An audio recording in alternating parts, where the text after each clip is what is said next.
Hello friends, ഞാൻ പൂക്കുലലേക്ക് ഉണ്ടാക്കാനാണ് വിചാരിച്ചിരിക്കുന്നത്.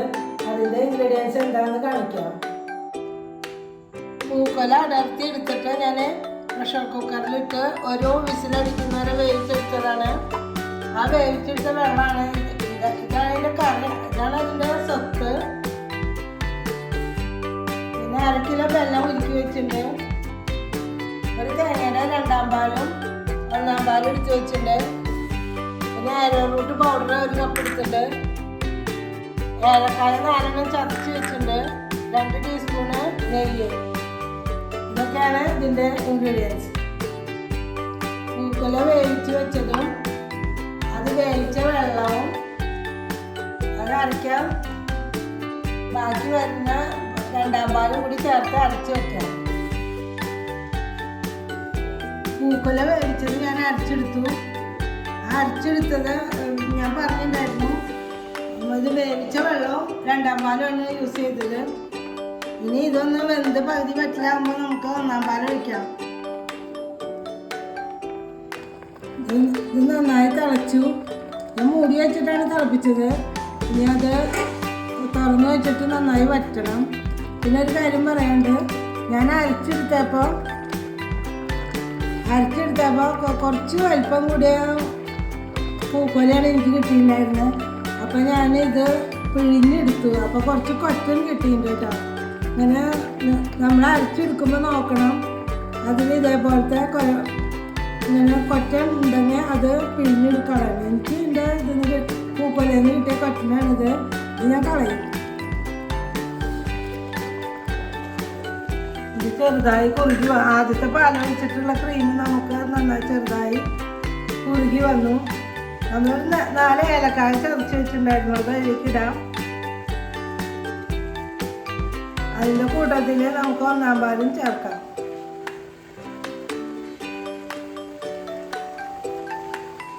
ഒന്നാം പാല് ചേർത്ത് ഇനി നമുക്ക് വറ്റിച്ചെടുക്കണം.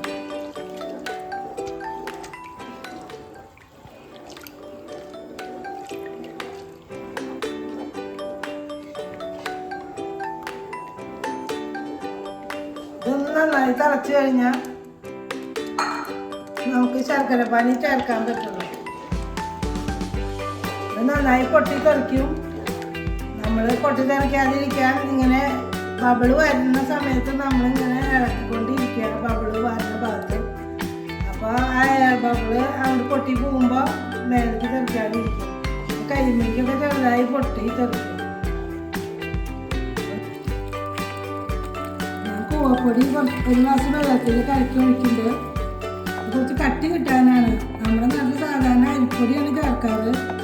എൻ്റെ വീട്ടിലുണ്ടായ കൂവപ്പൊടി ഉള്ളത് കൊണ്ടാണ് ഞാനിത് ചേർത്തത്. പിന്നെ ചൂടിന് കൂവപ്പൊടി നല്ലതാണല്ലോ.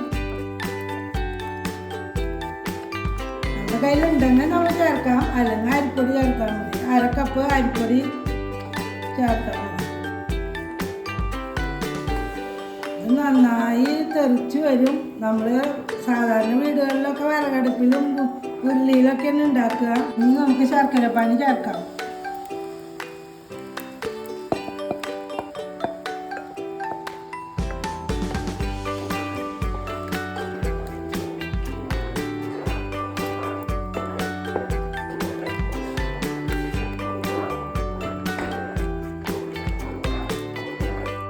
ഇങ്ങനെ നീക്കിക്കൊണ്ടിരിക്കുമ്പോൾ പാത്രത്തിൻ്റെ അടി ഇങ്ങനെ കണ്ട് കിടക്കുമ്പോൾ നമുക്ക് അതിലേക്ക് കുറച്ച് നെയ്യ് ചേർത്ത് കൊടുക്കാം.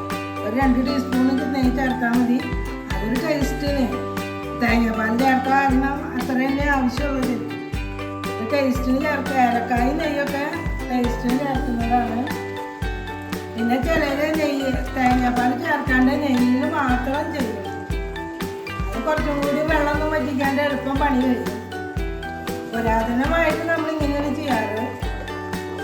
അമ്മമാർ പ്രസവിച്ച് കിടക്കുന്ന മക്കൾക്കൊക്കെ ഇങ്ങനെയാണ് ഉണ്ടാക്കി കൊടുക്കുക. പിന്നെ വയസ്സായ അമ്മമാർക്കും തണ്ടൽ വേദനയ്ക്കൊക്കെ അതൊരു ബെസ്റ്റ് ഔഷധമാണെന്നാണ് പണ്ട് ഈ വൈദ്യന്മാരൊക്കെ പറയുന്നത്. അപ്പോൾ കൊടുക്കും, പ്രസവിച്ച് കിടന്ന മക്കൾക്കൊക്കെ ഇത് ഉണ്ടാക്കി കൊടുക്കും അമ്മമാർ. ഒരു പൂക്കുല കിട്ടിയാൽ എങ്ങനെയാണ് ചെയ്യുന്നതെന്നുള്ളതിന് നമുക്കറിയാത്തവർക്ക് മക്കൾക്ക് അറിയാൻ വേണ്ടിയിട്ടാണ് ഞാൻ ഇത് ഉണ്ടാക്കുന്നത്. ഇത് നമുക്ക് പാകമായി. ഇനി നമുക്ക് പ്ലേറ്റിൽ ഞാൻ കുറച്ച് നെയ്യ് തടവിയുണ്ട്, അതിലേക്ക് ഒഴിച്ച് വെക്കാം. ഇത് നന്നായി തണുത്ത് കഴിഞ്ഞാൽ ഇത് ഔഷധമായിട്ട് കഴിക്കുമ്പോൾ ഒരു 3 ടേബിൾ സ്പൂൺ വീതം 2 നേരം കഴിക്കാൻ എല്ലാവരും ചെയ്യാം.